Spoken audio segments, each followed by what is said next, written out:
You carry too much. But not forever. There comes a night when the mind, no matter how strong, whispers, enough. And tonight, it found you. You didn't come here to understand more.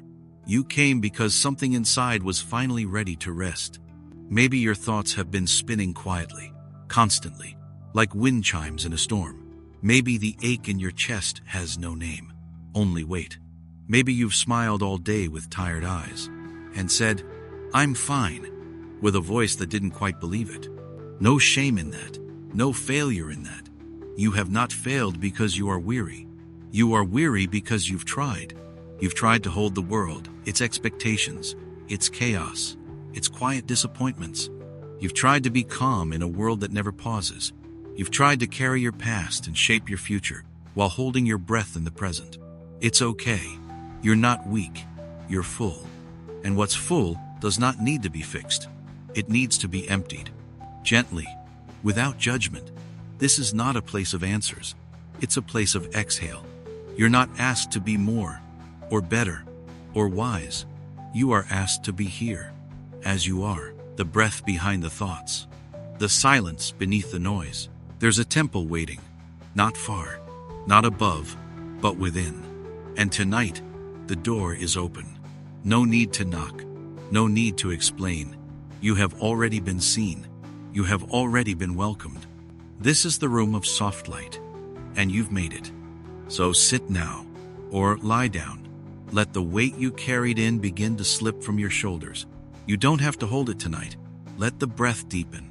Let the hands rest. Let the mind grow quiet, not through effort, but through permission. Permission to let it be. Soft now. We are just beginning. The room is quiet, but not empty. It holds a sacred stillness. Not silence that excludes, but silence that embraces. There is a light here. Dim, warm, like a candle near the end of its wax, but not yet gone. It flickers gently. And in that flicker, you see the space. Wooden beams, old stones. A floor worn smooth by the feet of those who once came here just like you. Tired, full, searching for peace without needing to name it. You are not the first to step into this place. And yet this moment is entirely yours. The room doesn't ask your story. It doesn't ask what hurt you or why you couldn't sleep.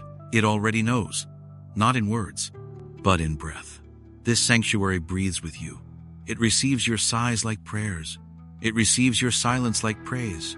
You've been so used to spaces that needed you to perform, to explain, to be okay.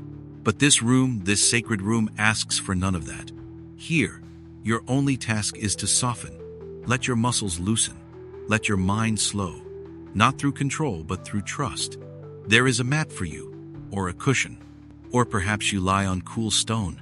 Wherever your body is, it is welcome. You've entered not a place of teaching, but of remembering. There is no hurry now, no outcome to reach, just this moment unfolding. Let the breath be slow. Let the thoughts be clouds. Let the body be heavy like stone, like soil, like home. In the corner of the room, an old monk sits by the candle. He does not speak. He does not stare. But you feel his presence. A presence that says, "You've arrived. Not late, not wrong, not broken. Just here, just ready." He bows his head not in greeting, but in reverence. Because the return to yourself is sacred. And now, the room itself seems to breathe. The candle sways. Your thoughts slow. Something begins to settle in your chest. Not joy, not sorrow, just stillness. You've come home, not to a building, but to your own awareness. Not the voice that thinks, but the space that hears. Let yourself lean back into that space. Let your breath become the story. Let the stories become quiet. Tonight is not about knowing. It is about being. And in this sanctuary, nothing is expected of you. You are free to let go. Let go of who you think you are. Let go of what you think comes next. Let go of needing to get this right. You've already done enough. And now, you rest. Soft now, the candle waits. And soon, the stories will begin. Let yourself dissolve into the breath that leads you deeper in. Pain arrives the way thunder does, not with your permission, not at a time that makes sense, not softly, It doesn't knock. It breaks the door. And suddenly, you are different. Your chest tightens. Your voice disappears. Your sleep shifts into something shallower. Maybe someone left. Maybe a word cut deep. Maybe life simply changed, and you were struck.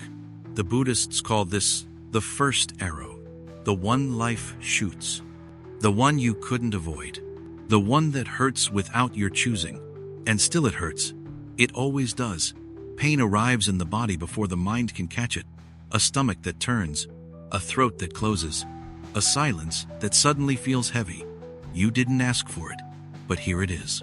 And your instinct, because you are human, is to do something, to try, to make sense of it, to run from it, to fix it, to carry it. Because if you can't avoid the arrow, maybe you can at least control how it feels. And so you brace, you analyze. You look for someone to blame, often yourself. You review the scene, again, and again, and again, thinking that maybe this time you'll find the moment you could have stopped it.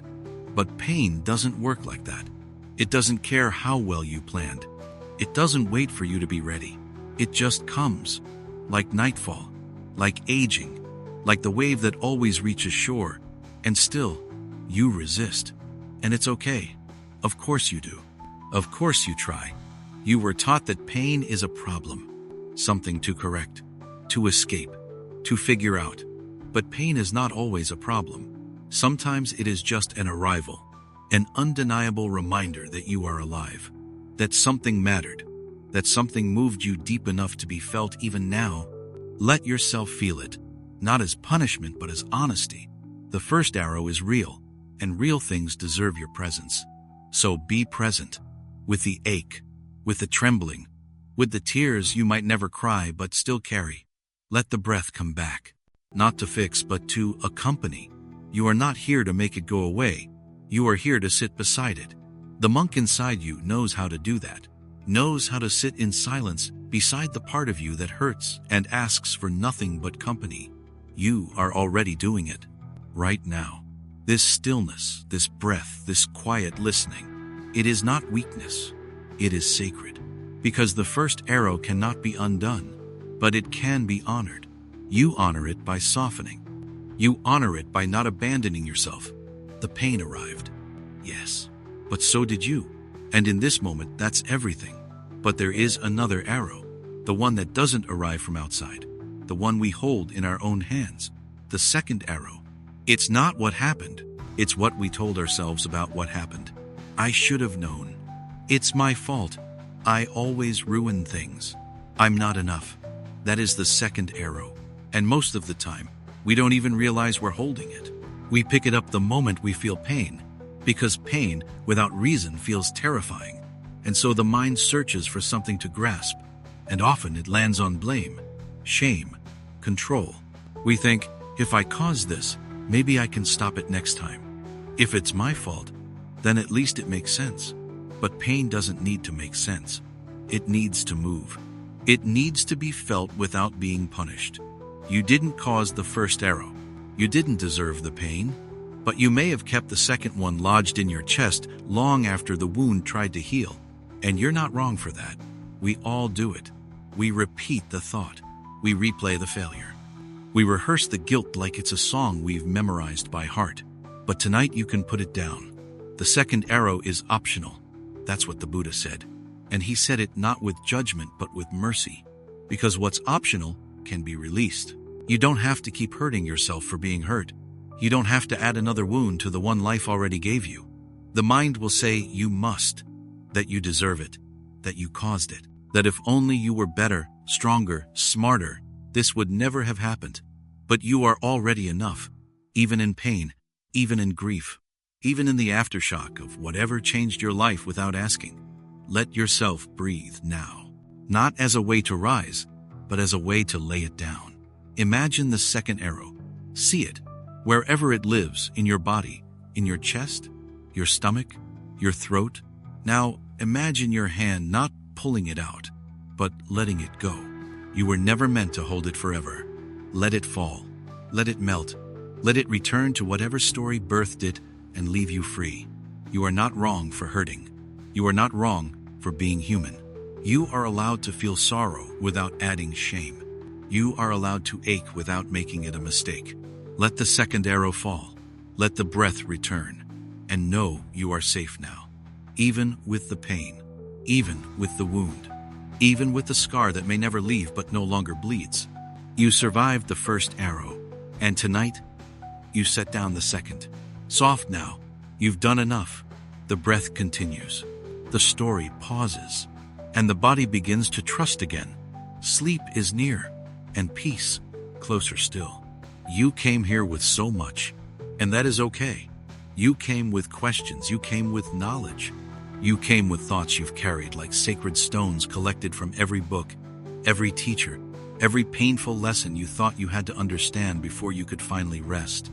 You've been seeking for so long, trying to piece it all together, trying to become something peaceful, something enlightened, something more whole than what you felt inside.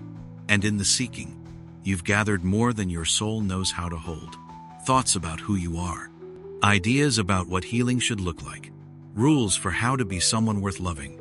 You've collected advice, mantras, quotes, wounds that you turned into lessons, lessons that you turned into stories, and stories that became walls. And now you are full, not full in the way that nourishes, but full in the way that overflows. A teacup at the brim, spilling onto the table, unable to hold one drop more. There is a Zen story you may have heard before. A student visits a master to learn the way. He is eager. He speaks quickly. He lists all he's read, all he's practiced, all he believes. The master listens, then begins to pour tea. He pours, and pours, and pours, until the cup spills over. The student says, "Stop, it's full." The master nods. "You are like this cup," he says, "so full of your own knowing, nothing more can enter. You are like this cup, but there is no shame in that. Only truth. Because what fills us is not always chosen. Sometimes we become full just by surviving, full of noise, full of plans, full of the need to understand. And eventually, we forget what peace feels like because we're too busy trying to find it. Peace isn't something you achieve by knowing more. It's what returns when you begin to release. Release the need to solve. Release the pressure to hold it all. Release the belief that wisdom only comes after you've proven yourself worthy. You are already worthy, not because you've collected so much, but because you are finally ready to set it down. There is a kind of wisdom that arrives only when the mind grows quiet, when the cup empties, when the thoughts dissolve like steam rising from tea. And that wisdom cannot be found in the noise. It can only be received in stillness. Let yourself begin, not by learning more, but by softening, by opening your hands, by exhaling what you've held for far too long. You are not here to impress the silence with what you know. You are here to be emptied by it. There is a silence beneath all this seeking. It waits not to be found, but to be heard. You cannot hear it when the cup is full, when every breath is followed by a question, when every pause is filled with analysis, when every stillness is mistaken for laziness.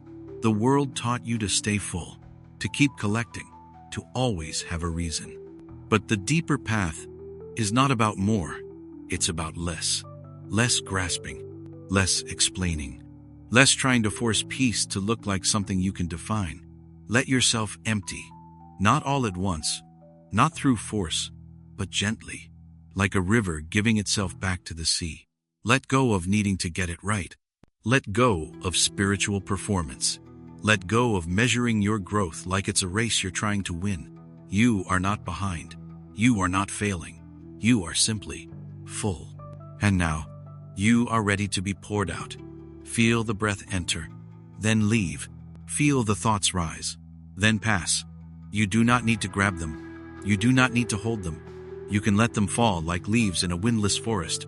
This is emptiness, not of worth, but of effort. You are not losing yourself. You are releasing everything you are not. And what remains is what has always been here. Spacious, quiet, still. The master does not speak again.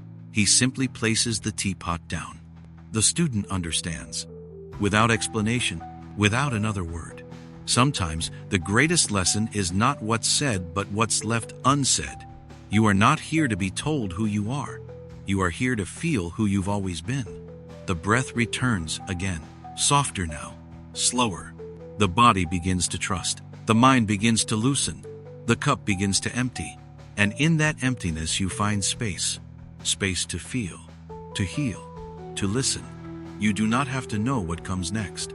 Peace does not require a plan. It only requires your presence.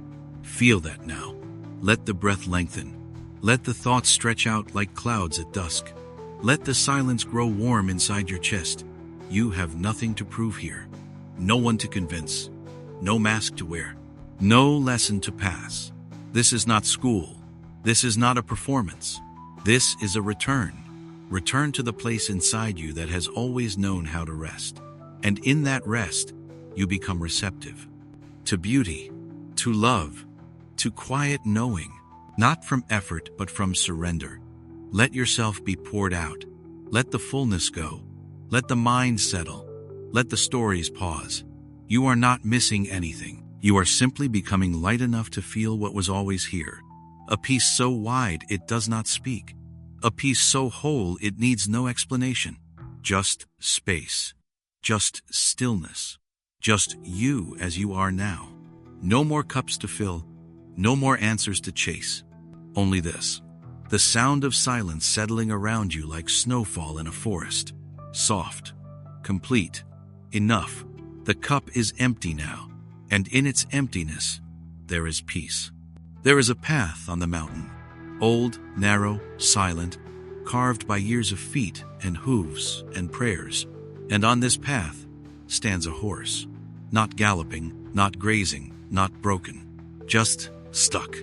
His body firm, his breath heavy, his eyes fixed somewhere far beyond what any of the travelers can see. One by one, the people come. They try everything. Tug the reins, whistle, click their tongues, even scold him as if their frustration might ignite his legs into motion.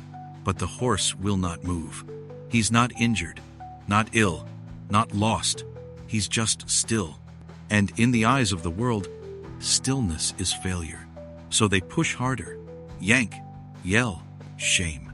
You're holding us back, they say. You're wasting time. There's nothing wrong with you. But the more they try, the more the horse remains, as if rooted to the earth, as if something deeper than explanation is holding him there. We don't always understand why we stop. Sometimes the body simply says, no more. No more striving. No more pretending. No more noise. Sometimes the weight of the road catches up, and we freeze. And even when others tell us to go, to move, to get over it, we stay still. Not out of laziness, not out of defiance, but because something inside knows it needs silence before it can take another step. You have felt this too. A pause you didn't choose. A stillness that made no sense. A heaviness you couldn't explain. And maybe, like the horse, you were surrounded by voices trying to fix you, trying to wake you up, trying to diagnose what only your soul could know. But what if nothing was wrong? What if stillness wasn't failure? What if being stuck was sacred? We are not meant to run forever. We are not machines. We are not maps with lines that always connect. We are wild creatures of breath and spirit. We pause. We retreat. We wait. And that waiting is not weakness. It's wisdom. But wisdom rarely sounds loud. It speaks in stillness, in the places that frighten others, in the pauses they don't understand. The horse will move when the mountain inside him shifts, and not a moment before. So tonight, if you too feel frozen, if the world keeps shouting, move, and all you can do is breathe, then breathe. You are not alone. You are not broken. You are simply becoming still enough to hear what cannot be heard in motion. And that, dear one, is sacred. The story goes on. One more traveler appears, but this one doesn't speak, doesn't pull the reins, doesn't demand answers. A monk, weathered, quiet, carrying nothing but his robes, his breath, and a deep stillness that moves with him like a second shadow. He sees the horse. He sees the path. He sees the frustration etched into the dirt by 100 impatient feet. But he does not try to solve. He does not analyze. He simply sits, right beside the horse, not facing it, not staring, just close, still, present. And for a long time nothing happens. The wind brushes over them. The sun shifts in the sky. Birds call and pass, but neither the monk nor the horse moves. Stillness beside stillness. No shame, no advice, no timeline, just shared presence. And in that quiet, something begins to change. Not quickly, not dramatically, but slowly, like ice learning how to melt. The horse exhales not because it was told to, but because the air finally felt safe. And then, with no ceremony, no push, no command, the horse takes a step, and then another. And soon, the mountain has one less burden. Not because the monk did anything, but because he didn't. Sometimes, what heals us is not movement, but permission to be still without punishment. We don't always need someone to fix the stuckness. We need someone to sit beside it. To say, "It's okay. I see you. You don't need to move until you're ready." And maybe you can be that someone for yourself. Maybe tonight, you stop asking why you're not moving faster, why you still feel heavy, why rest doesn't come easily. Maybe tonight, you stop trying to change the state and instead, sit beside it, offer it presence, offer it breath, offer it what the world won't compassion without a clock. You have spent so much of your life trying to go, trying to get there, trying to keep up with roads that were never yours, but here, you can stop and not be lost. Here, you can sit and still be held. Let your breath be the monk. Let it sit beside whatever feels stuck, whatever feels tired, whatever won't move. Let it offer stillness instead of solutions. Let it offer warmth instead of war. You don't need to convince yourself to get better. You need to feel how loved you already are, even in stillness, even in the freeze, even in the pause, even when nothing moves but your breath. You are not behind. You are not failing. You are simply becoming silent enough to hear your next step when it comes. And it will come. When you are ready. Not before. The horse did not need a push. It needed presence. And so do you. So now, let the path wait. Let the wind pass. Let the world spin on, without your constant motion. You are allowed to be the one who rests. You are allowed to be the horse that wouldn't move until stillness became safe enough to trust again. Let the monk within you place a hand on your own heart. Let him whisper, "There is nothing wrong with stillness. You are not late. You are not lost. You are here. And here is enough." Soft now. Stay here. No need to rush. The next step will find you when you no longer fear your stillness. Until then, sit, and let that be your sacred movement. There are moments you cannot undo. Even now, you remember them. That sound, that slip, that silence that follows the break. A sacred bowl, smooth, carved by time, passed from teacher to student. An object not of gold, but of meaning. And one day, the young monk held it. Too tight, too rushed, too unsure. His foot caught the stone, his hand loosened, and the bowl fell. It struck the floor, and what had held stories, offerings, memory was now a scatter of shards and stillness. The silence afterward was loud, the kind of silence that freezes the body, stops the breath, fills the heart with shame. He stared at the broken pieces, felt his face flush with heat, felt his chest tighten with the fear of being seen, not just for the accident, but for the ruin, the irreversibility, the moment that could not be taken back. You felt this too. Maybe not with a bowl, but with a word, a choice, a silence held too long, a truth you couldn't speak until it was too late. You've dropped things, people, moments, dreams, and something in you has wanted to hide ever since.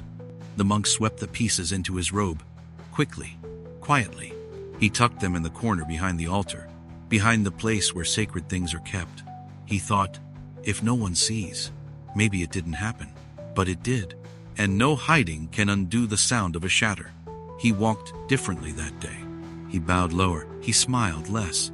He was there, but not whole, because part of him was still crouched beside that bowl, still holding brokenness like a secret too sharp to speak. You too have carried pieces, sometimes in your chest, sometimes in your stomach, sometimes in dreams that echo louder than your waking breath. And maybe like the monk, you've buried them just out of sight. But they remain, not to shame you, not to wound you, but because they were once whole, and you loved them. The bowl was not just an object. It was a part of the path, a part of belonging, a part of being seen as careful, worthy, good. And when it broke, so did something in him, and maybe in you too. But broken does not mean lost, and silence does not mean shame. It is okay to stop hiding, not to confess but to rest. You don't have to carry what has already fallen. You don't have to protect what no longer needs protection. The monk, he thought he failed. But perhaps this was the beginning of a deeper return. Later that evening, as the sun slipped behind the trees, the master swept the temple. His robes moved gently like wind across still water. And in the dim light, his broom caught on something.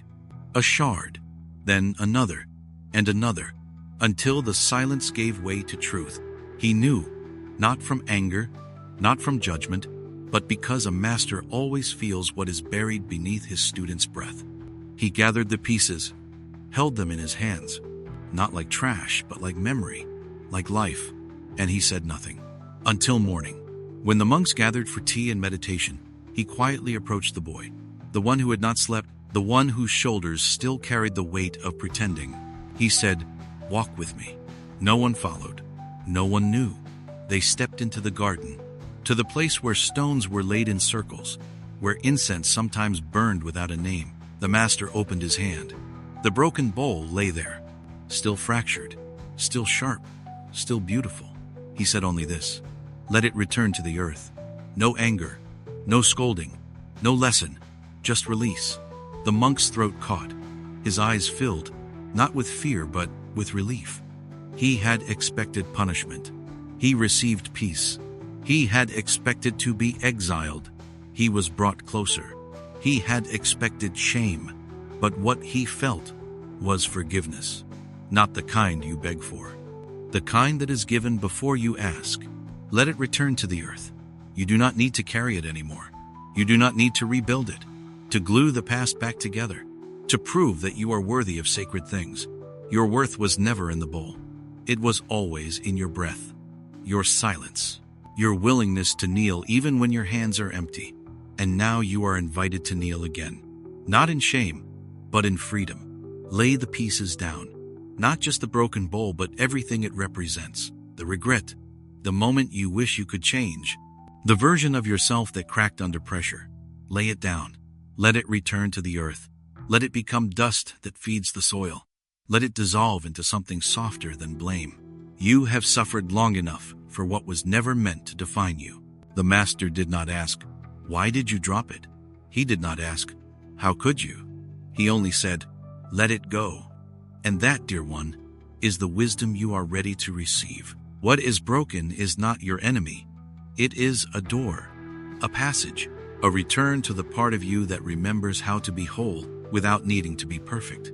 Sleep comes when you stop clutching what has already fallen, when you stop pretending you are still holding it. Let the bowl go. Let the past go. Let the sorrow soften into something sacred. You are not less because something broke. You are not unworthy because you hid. You are human, tender, trying, and now, free. The earth accepts what we no longer need. So offer it now, whatever it is.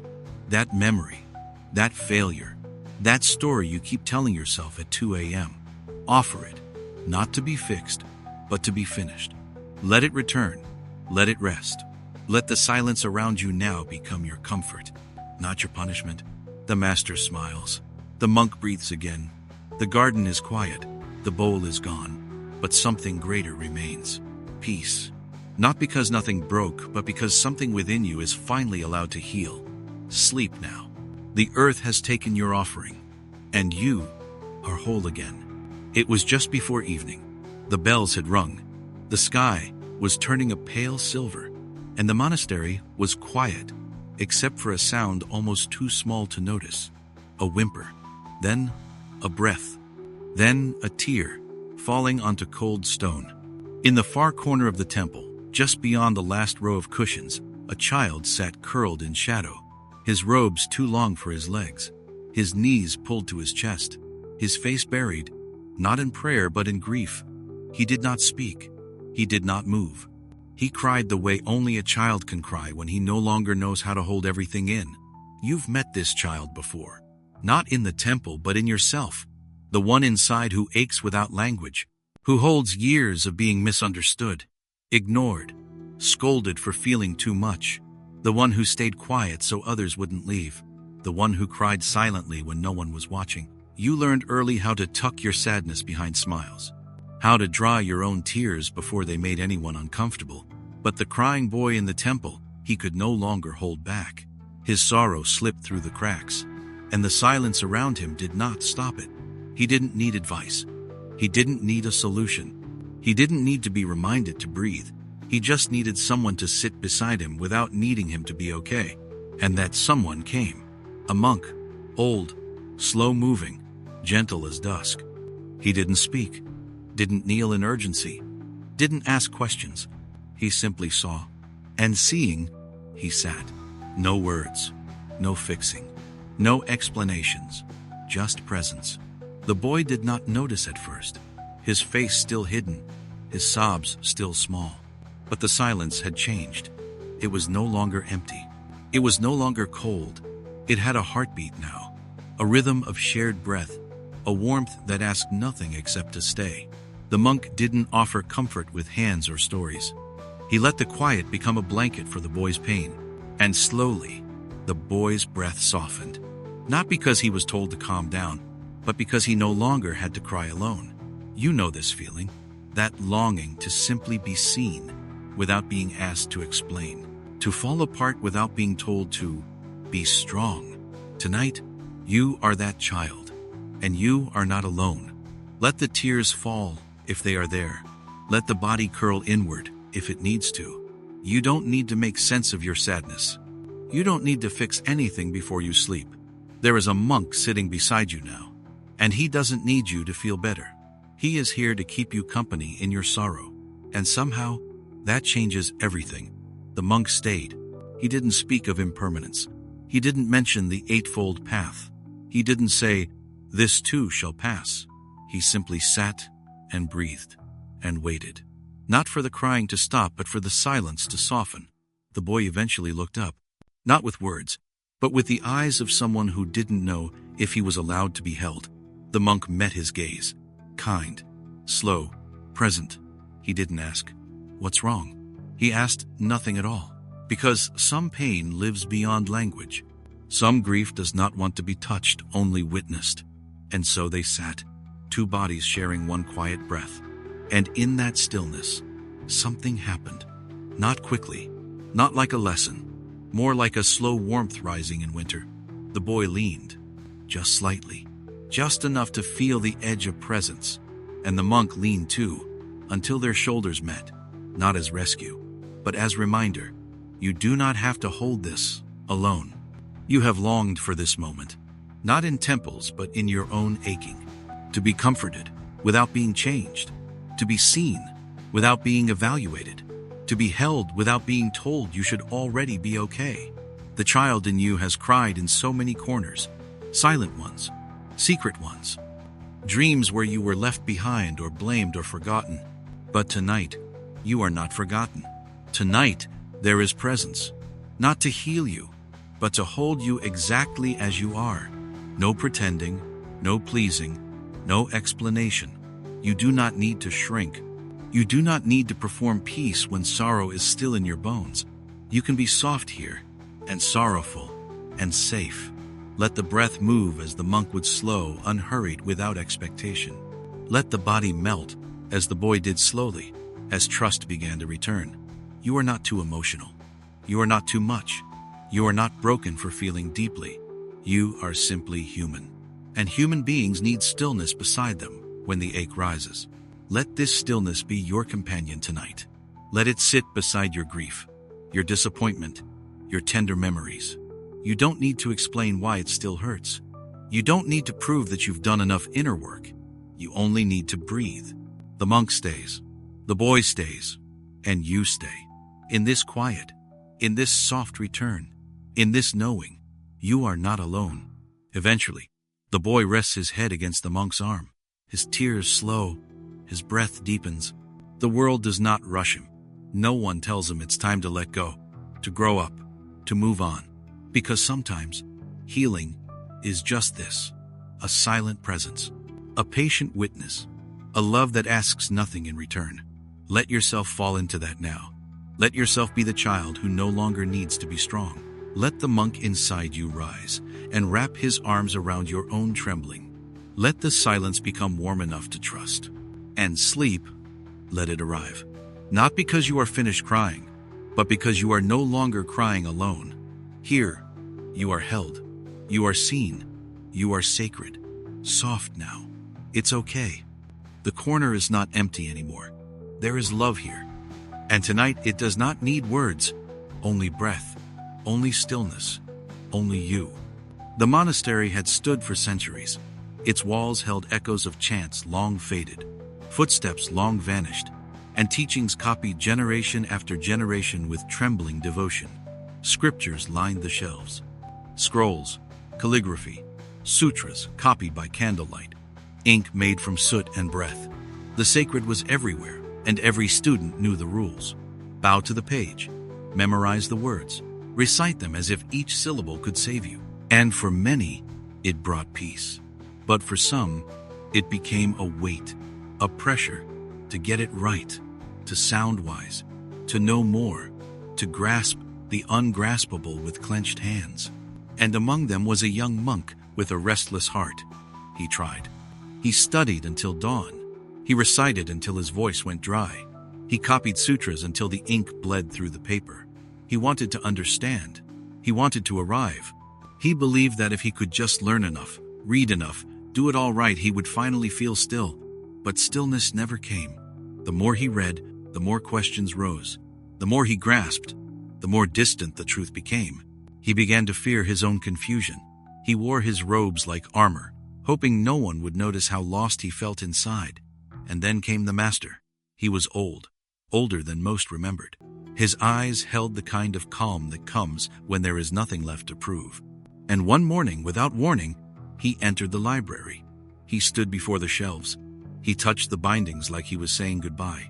And then, he lit a match.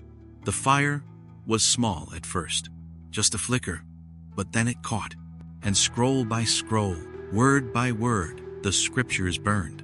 The students screamed. The young monk stood frozen in horror. "What are you doing?" they cried. "This is sacred." "These are the words of the Buddha." The fire crackled. The smoke curled. The words turned to ash. The master looked at them, his voice steady, his gaze unmoved. He said, "When truth becomes a prison, burn it." The room fell silent. No one moved. Not because they understood, but because something in them had just been set free. You know this feeling. You have followed rules, spiritual ones, emotional ones, rules of how to heal, how to awaken, how to be worthy of peace. You've tried to do it right, to say the right words, to understand every teaching, to hold yourself together even when your soul just wanted to fall into stillness. But stillness isn't found in formulas. It arrives when you stop chasing it. It appears when you let go of the need to deserve it.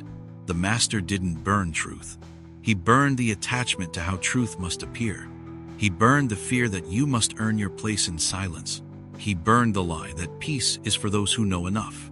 Let the fire burn now, not outside you, but within.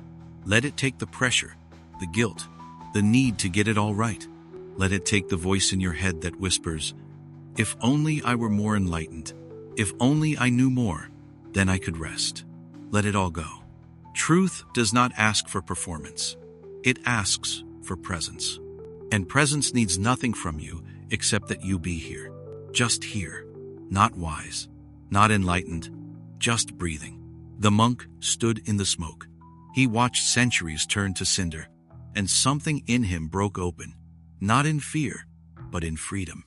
And that is where stillness finally begins. The library was gone. Only smoke remained. and the faint scent of ash settling into the folds of their robes, the students stood there not angry now, but uncertain. If the scriptures are gone, what remains? If the words are dust, where is truth? The young monk sat by the embers, confused, exposed. He had spent his life building a ladder to heaven out of syllables and sutras, and now there were no rungs left. He looked to the master. "Why?" he whispered. "What are we supposed to hold now?" The master closed his eyes and smiled.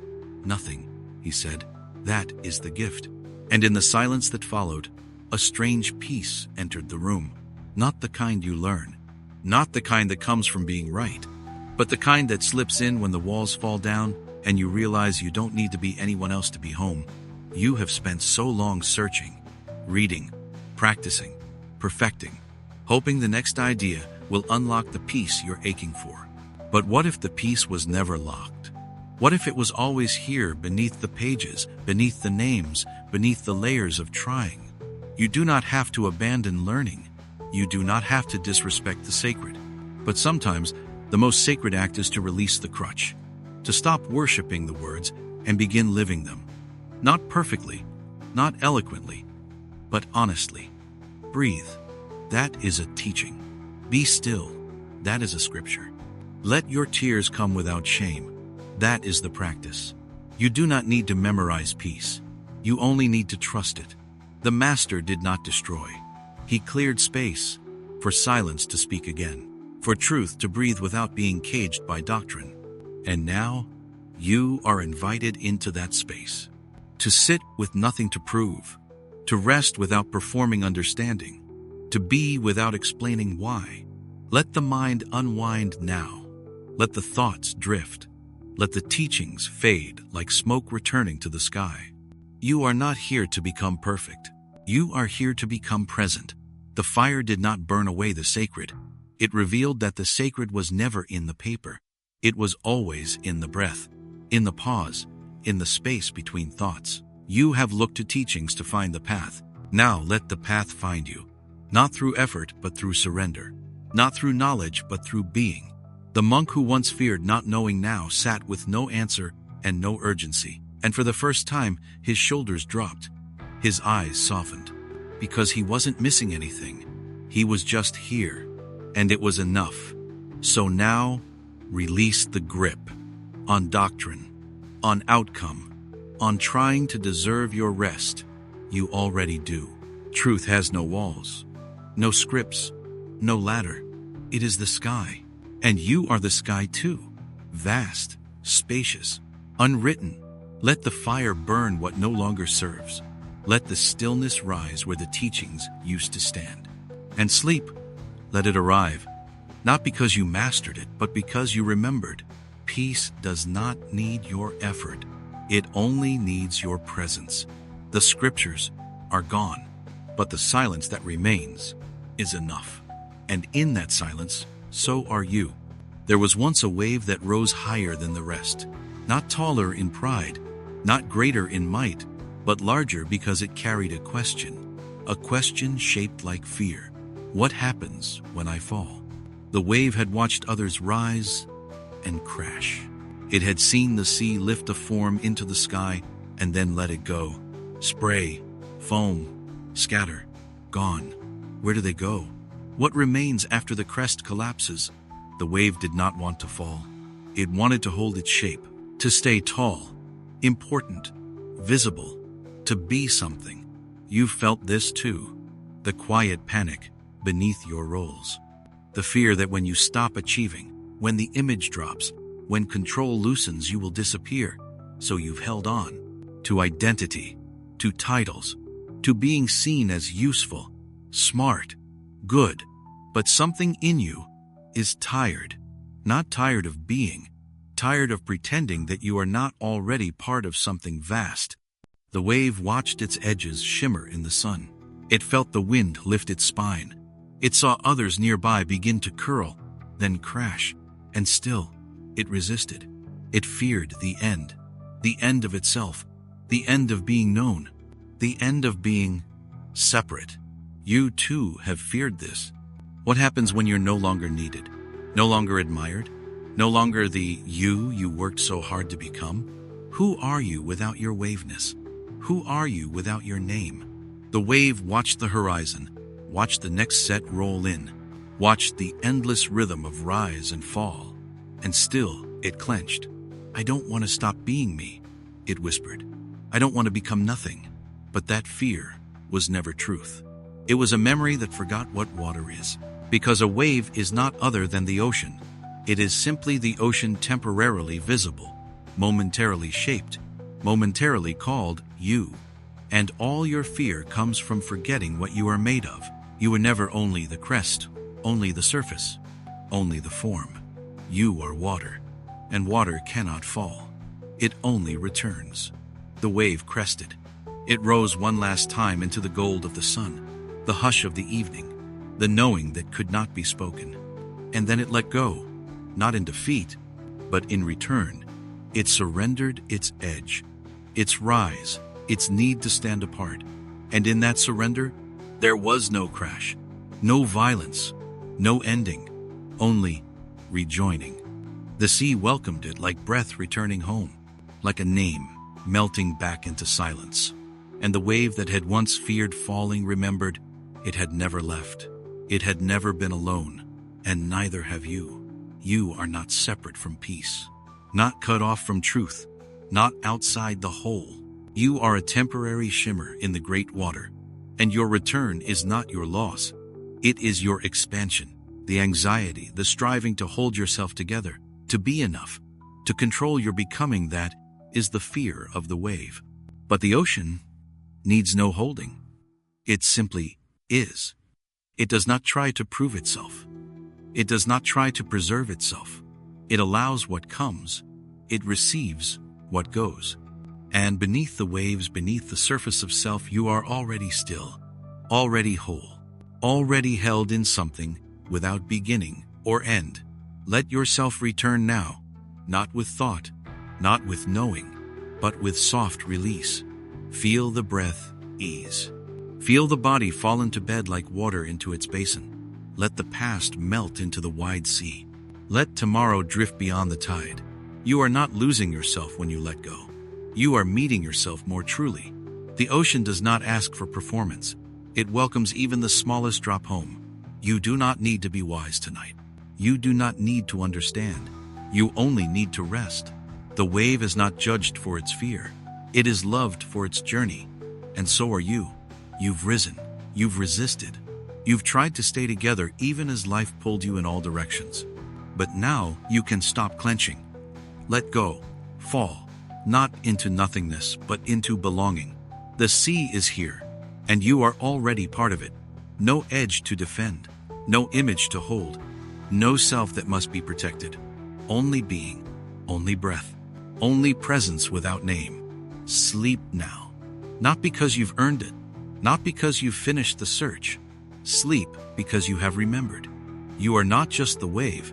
You are the water. And you are home. The master sat in silence, a small cup of tea in hand, steam rising like a question that would never be asked. The student bowed. His eyes were tired, his breath uneven, his robe wrinkled from a night of pacing and thought. He had not slept. He had not stopped thinking. He knelt before the master and said, "You gave me a riddle, and it won't leave me. You asked me to tell you the sound of one hand clapping." The master did not answer. He sipped his tea, looked out at the garden, said nothing. The student continued, "I've tried everything. I've clapped against the air. I've snapped my fingers. I've imagined one hand striking the wind, but I can't solve it. I've studied ancient texts. I've asked other monks. I've meditated for hours, but nothing comes. It makes no sense." The master finally looked at him, not with concern, not with urgency, but with presence. And still he said nothing. The student's voice lowered. "I feel like I'm failing, like I'm missing something. And perhaps you know this ache too, the desire to know, to get it right, to finally find the answer that quiets the chaos. You've read. You've thought. You've wrestled with life's questions long into the night. Why am I still restless? Why haven't I arrived yet? What am I supposed to do next?" And with every question, the mind tightens.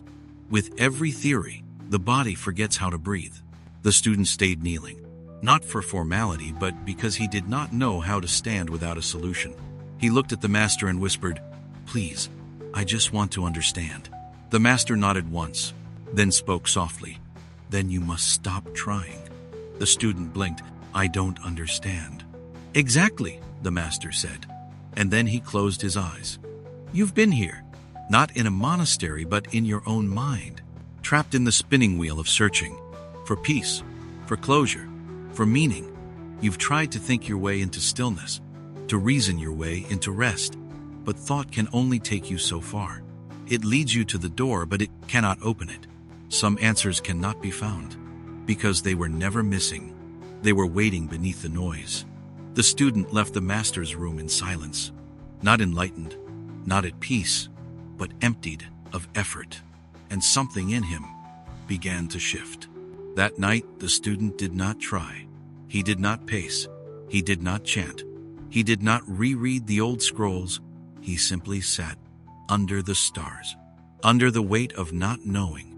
And slowly the stars became enough. The breath became enough. The moment without answer became enough. You have been conditioned to seek closure, to believe that silence is a problem to be solved. But silence is not absence. It is presence without decoration. And tonight, you are invited into that presence, not by understanding, not by figuring it out, but by being with what is. What is the sound of one hand clapping? The student stopped asking. Not in defeat, but in surrender. And in that surrender, something arrived. Not a sound, not a voice, but space, spaciousness. The space where thought no longer fights for meaning. The space where sleep can finally come because there is nothing left to solve. You do not have to understand everything to be held by it. You do not have to finish the puzzle to rest inside its beauty. The student began to smile just slightly, because he saw what had always been there. The koan was not a riddle. It was a mirror. It showed him his own clinging. And now, he was no longer clinging. Sleep, too, is like this. You cannot chase it. You cannot earn it. You can only stop grasping long enough for it to arrive. Let the breath deepen. Let the effort drop.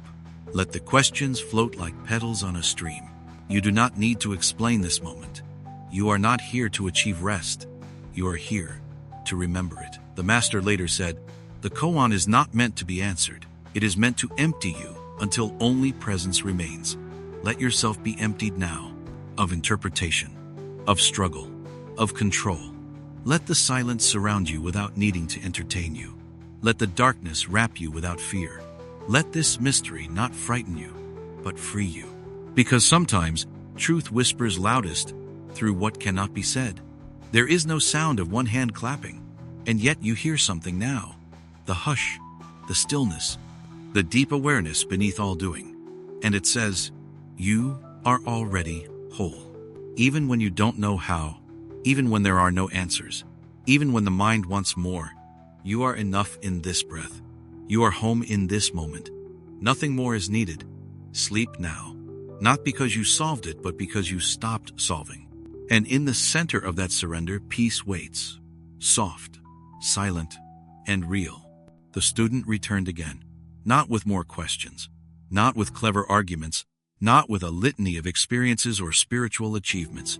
He came with his hands open. His breath carried the quiet of someone who had run out of ways to chase peace. He bowed deeply, not from duty, but from release. The master watched, not expecting more, but receiving altogether. The garden beyond their robes shivered in the twilight air. Petals whispered though no breeze passed, and then the student spoke. Master, I have wandered through many teachings. I have measured myself against the voices of every path. I have built cathedrals of method, doctrine, meditation. I have chased signs and symbols, hopes and validations, hopes of awakening, hopes of belonging, and yet I carry the same ache I came with. Where is peace? Where is the place where this peace lives? The master opened his arms as if embracing the stars in the sky, the earth, the breath between. He said softly, peace is not a place. It is where division ends. The words landed in the emptiness between heartbeats. Not a formula, not a destination, but an invitation. And the student paused, because thought tried to chase it. Could peace be understood? Could he analyze it? Could he hold it like a talisman? The master folded into stillness again. The student felt the edges of his world start to soften. He asked nothing more. He did not demand clarity. He did not sense there was more than what was given. He closed his eyes. Let your mind wander with him now. Move through the years of study and effort and earnest longing. Trace the moments you believed you would arrive as soon as you read the right verse, or practiced the right posture, or felt the right shift in your breath. Notice now the tension in the shoulders, the weight on the chest, the way striving has shaped your ribs into an armor you no longer need to carry. The master's arms gently lowered, not in defeat, but an invitation to lay down the burden of trying. You do not have to prove you are spiritual enough, wise enough, deserving enough to sit here in silence. You only have to stop dividing between who you think you are and who you really are, between the past you carried and the peace you long for, between yearning and rest. This final question was never meant to fox the mind. It was meant to free the heart. So breathe now. Let the question be there without needing an answer. Let the breath fill you without needing your effort to guide it.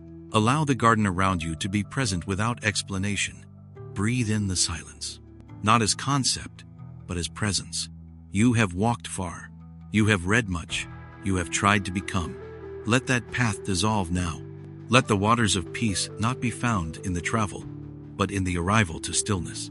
Just this breath, just this moment. There is no more distance between the seeker and the sought. They were never separate, only divided. And tonight, you bow. After the question, the master led the student into a room without walls. It was no secret chamber, no grand hall, just a wide open space beneath the sky, where the earth met the horizon and silence. No boundary, no scripture, no teaching, just being. The student followed. He walked barefoot, not out of ritual but out of trust. Underfoot, cool stones accepted his steps. Above him, night spread like promise. He closed his eyes and began to feel the absence of borders within himself. He felt no need to define what peace was. He did not need to name it anymore. He let labels fall. He let identities fade. He let even the idea that peace was something to be acquired dissolve. There was only presence, only breath that was part of the same breath that moved the leaves overhead. The room no longer had walls, because the divisions inside him had crumbled, between heart and mind, between thought and silence, between body and sky. You too, now, may feel the room inside your breath begin to expand. What follows after division ends? Space opens, within you and around you. It's not empty. It is full of stillness, of sacred nothingness. Let that space hold you like the sky holds the clouds. The student sat, no posture to maintain, no mantra to repeat. He simply was. And that was enough. No measure, no expectation, no comparison. There is no there to arrive. There is only here. And in this here, you are whole. Allow thoughts to drift like petals on a river. Allow worries to dissolve like footprints on a shoreline. You are welcome in the room where division ends. You do not need to earn entry. You are already here. Breathe. Feel the edge of identity soften like mist meeting water. Let the feeling of, I must fix this, turn into I am whole. Let the rush of thoughts turn into the rhythm of breathing. Let the need to remember turn into the surrender of forgetting. You are not your biography. You are not your achievements. You are not your suffering. You are presence. You are space. And space needs no walls. There is no you and life. There is only life. There is no past and now. There is only now. There is no desire to be other than this. Here, in the space beyond dividing, you do not need to push. You do not need to prove. You do not need to decorate the silence with words. You only need to rest. Sleep now. Not because the quest is over, but because the quest never was. You are not chasing peace. You are breathing it. You are not becoming whole. You are remembering that you already are. You are not seeking rest. You are inviting yourself home. And here in the room without walls, you finally arrive. Soft now.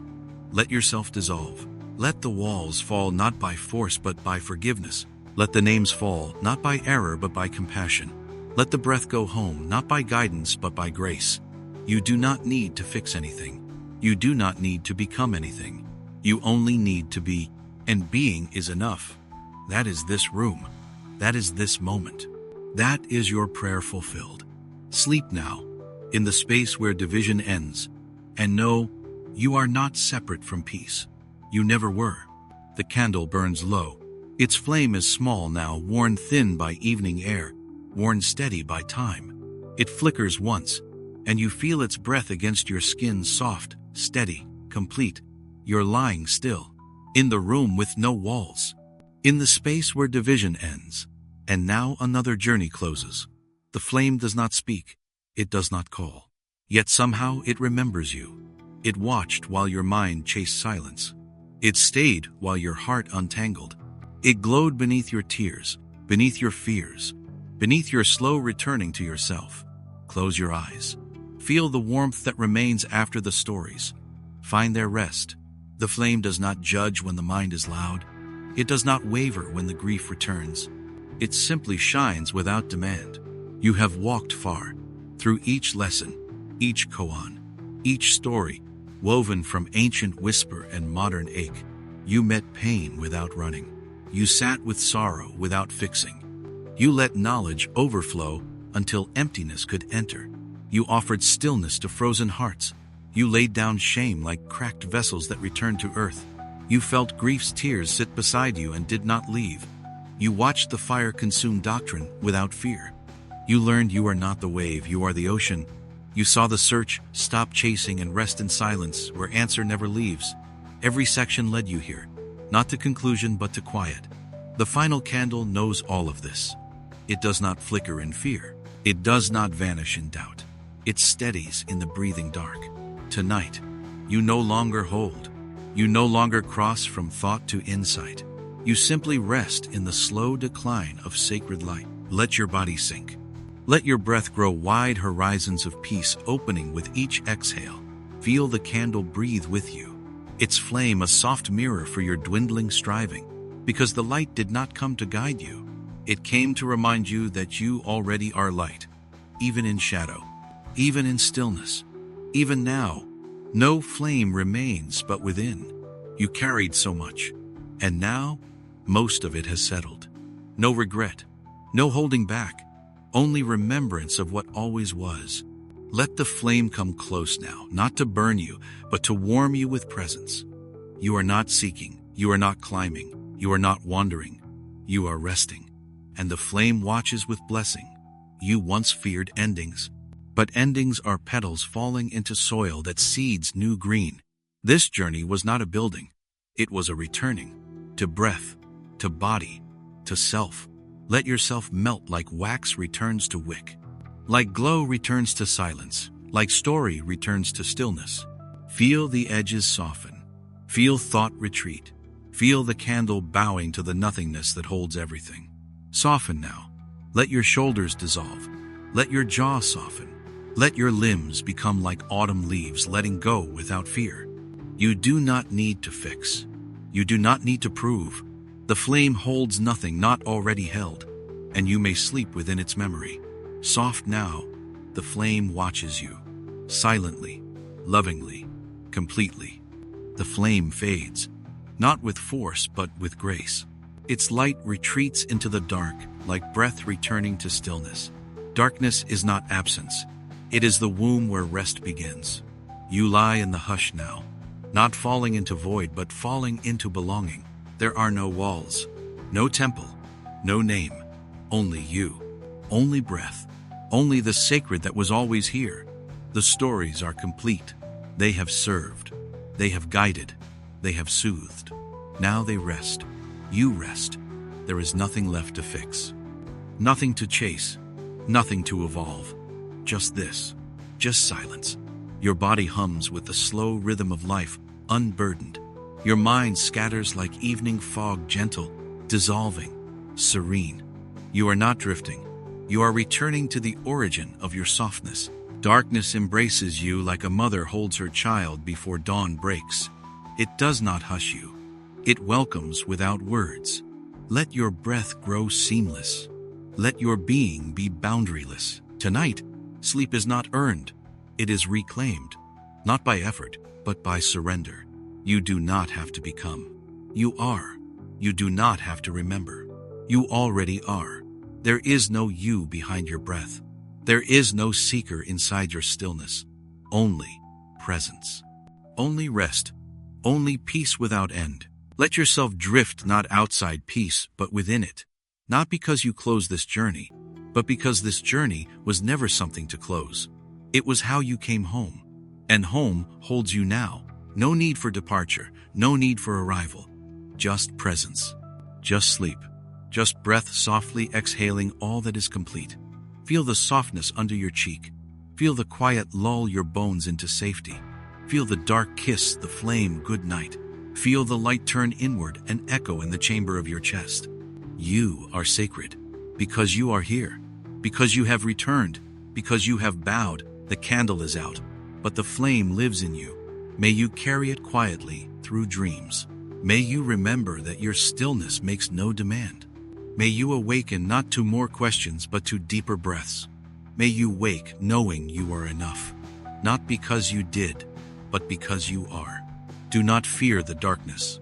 It is your last poem, your final song, your infinite, silent benediction. Sleep now. In the light that does not need to glow, in the silence that needs no sound. Sleep in the knowing that love was always here and will always hold. When the last candle goes out, may you remember, the light was always within. Soft now, rest, be, and know you are held forever in the embrace of presence. End silently, beloved.